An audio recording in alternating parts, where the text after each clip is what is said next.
আমি শ্রী তপন কুমার সরকার, তপনস গার্ডেন চ্যানেলে আপনাদেরকে স্বাগত। আমরা বাগান করতে সকলেই ভালোবাসি, কিন্তু বাগান দেখতে কার না ভালো লাগে। তাই আজ আমি চলে এসেছি আমারই পরিচিত এক ব্যক্তির ছাদ বাগান পরিদর্শনে।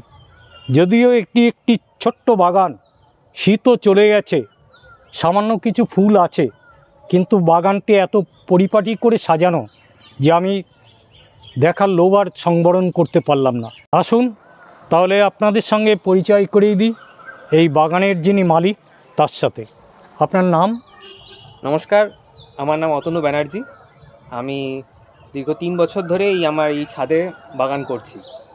আমি মেনলি সারা বছরের বাগানটাই করি। আমি এই বছরই প্রথম এই শীতের বাগানটা করেছি। তাহলে চলুন আমরা এবার আপনার বাগানটা ঘুরে।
বাগানের একটি ঝলক আপনারা দেখলেন। আসুন তাহলে আমরা প্রতিটি গাছের সঙ্গে পরিচিত হয়ে নেই। দেখুন, শীতকাল শেষ, ফেব্রুয়ারি মাসের অর্ধেক পার করে ফেলেছি, তারপরেও গাছ বেশ সতেজ রয়েছে, প্রতিটি ফুল বেশ দেখবার মতো। যদিও এটা ছাদটা খুবই ছোট, গাছগুলো ঘন ঘন রাখা হয়েছে, শাখা প্রশাখা একে অপরের সঙ্গে জড়িয়ে গেছে। এটিও গোলাপ। এটাই দেখা যাচ্ছে অসংখ্য কুড়ি, ফুল হয়তো আসবে। এখানে আপনারা দেখুন দুটি হাজারি গোলাপ। এই একটি, এখানেও রয়েছে গোলাপ।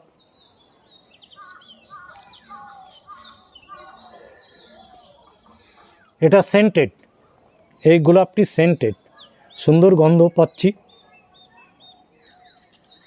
এটাও হাজারি গোলাপ। দেখুন এই গাছটায় কত ফুল ফুটেছে।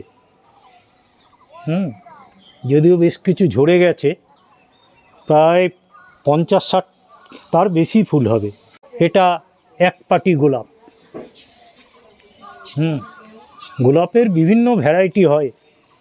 এখানেও দেখুন সিনেরিয়া রয়েছে। হনুমানের উৎপাতের জন্য নেট দিয়ে দেওয়া হয়েছে।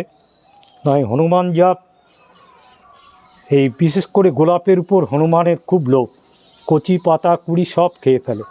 দেখুন হলুদ। এটাও দেখুন আমরা বাটারফ্লাই হিসেবেই চিনি।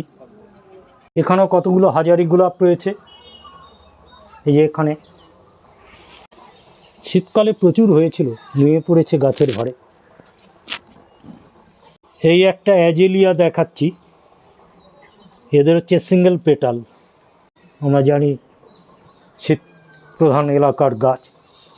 এই এক গোলাপটার বিশেষত্ব দেখুন, এটা কিন্তু এরকম পুরোপুরি প্রস্ফুটিত হয় না, এইরকম কুড়ি অবস্থাতেই এরকম থাকে। এখানে দেখতে পাচ্ছি সাকুলেন্ট। আমরা গোলাপ দেখে এলাম, এবার দেখুন এখানে রয়েছে বেশ কয়েকটি কালারের স্ন্যাপড্রাগন।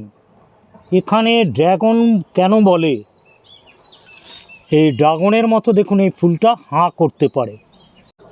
এগুলো অনেক কালারই হয়। এই একটা ঝাউ দেখছি, এটা হচ্ছে জুনিপার।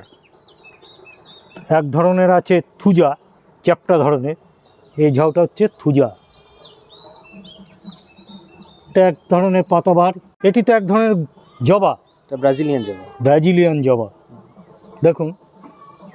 কিন্তু ব্রাজিলিয়ান জবার সমস্যা হচ্ছে মাকড়ে খুব আক্রান্ত হয়। খুবই। আচ্ছা, এখানে বেশ কয়েকটি পাতাতে হ্যাঁ হ্যাঁ দেখতে মাকড়ের পাচ্ছি। আক্রমণ আছে।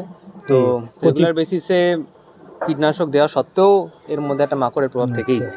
এগুলো সবই ন্যাস্টেশিয়াম, আচ্ছা, শীতের ফুল এগুলো। হ্যাঁ আর দেখছেন প্রচুর মৌমাছি, মানে পলিনেশনের জন্য খুবই হ্যাঁ ভালো। ঘুরে বেড়াচ্ছে। হুম। যেহেতু এখানে রাসায়নিক কীটনাশক খুব একটা স্প্রে করা হয় না, তার জন্য মৌমাছি দেখতে পাচ্ছি। টেকোমা দেখুন,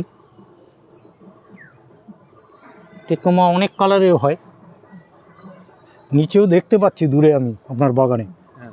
টেকোমা হলুদ রঙের বড় গাছ। আচ্ছা, এই ধরুন আমরা তো অর্কিড জানি মানে আলাদা গাছে হয়, এটা কিন্তু গ্রাউন্ড অর্কিড। এই ফুল অনেক দিন থাকে, এটা অনেক দিন আগে এসেছিল তাই না? হ্যাঁ, প্রায় 3 মাস ধরে এই একটা স্টিক হয়ে আছে। আচ্ছা, ওখানে স্টিক হয়েছিল, হুম। এখানে আবার কুড়িও দেখতে পাচ্ছি। নতুন স্টিক বেরোচ্ছে। হুম, এটা গেল গ্রাউন্ড অর্কিড। এটা হচ্ছে ভেরিগেটেড কামিনী। আচ্ছা, কামিনী তো আমরা দেখেছি, কামিনীর ঝাপালো গাছ হয়, এটা আবার দেখছি লতানো।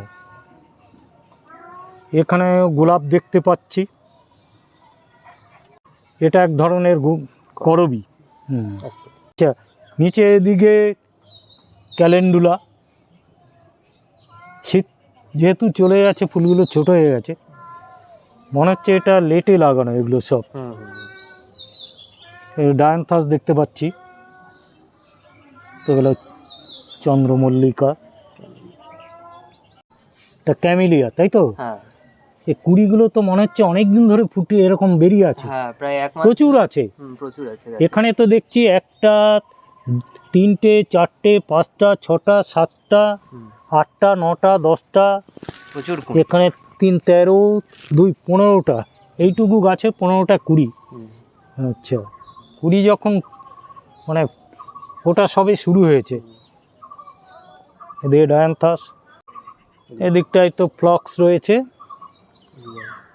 এটা ইমপ্রেশন দেখতে পাচ্ছি এখানে, এই 3টে ইমপ্রেশন। তারপর আসছে এগুলো তো জানেন আপনারা, পিটুনিয়া, হ্যাঁ বিভিন্ন কালারের হয়। এই কালারটা দেখতে বেশ সুন্দর, সাদা হয়, বেগুনি, এটা তো ইমপ্রেশন। এদিকটা দূরে আচ্ছা, দূরে দেখতে পাচ্ছি ক্যালেন্ডুলা, এখনও ফুল আসেনি কিন্তু গাছগুলো বেশ দেখছি ভুসি। হ্যাঁ, এইগুলো হচ্ছে কর্নফ্লাওয়ার। এগুলো মোটামুটি মার্চের দিকে ফুল আসে। হ্যাঁ, এগুলো হচ্ছে এক ধরনের স্যাকুলেন্ট, আর এইগুলো কিছু ক্যাকটাস আছে। তাহলে বন্ধুরা, আমরা এতক্ষণ ধরে এই ছাদ বাগান দেখলাম। এটি যদিও একটি ছোট্ট ছাদ বাগান, অনেকেই বলেন যে আমার ছাদে বেশি জায়গা নেই, গাছ করার মতো ঠিক পরিসর নেই। তাদেরকে বলবো, আপনার মনে যদি সত্যিই শখ থাকে, তাহলে কিন্তু ছোট্ট পরিসরেও আপনি আপনার ছাদ বাগান করতে পারেন। আসল হচ্ছে আপনার মনের আকাঙ্ক্ষা বা ইচ্ছা এবং শখ। আমার এই ভিডিওটি কেমন লাগলো আপনারা অবশ্যই কমেন্ট করবেন, লাইক করবেন, আর যারা নতুন আমার এই চ্যানেল দেখছেন তারা আমার এই চ্যানেলটিকে সাবস্ক্রাইব করবেন। তাহলে আজ আসি, নমস্কার।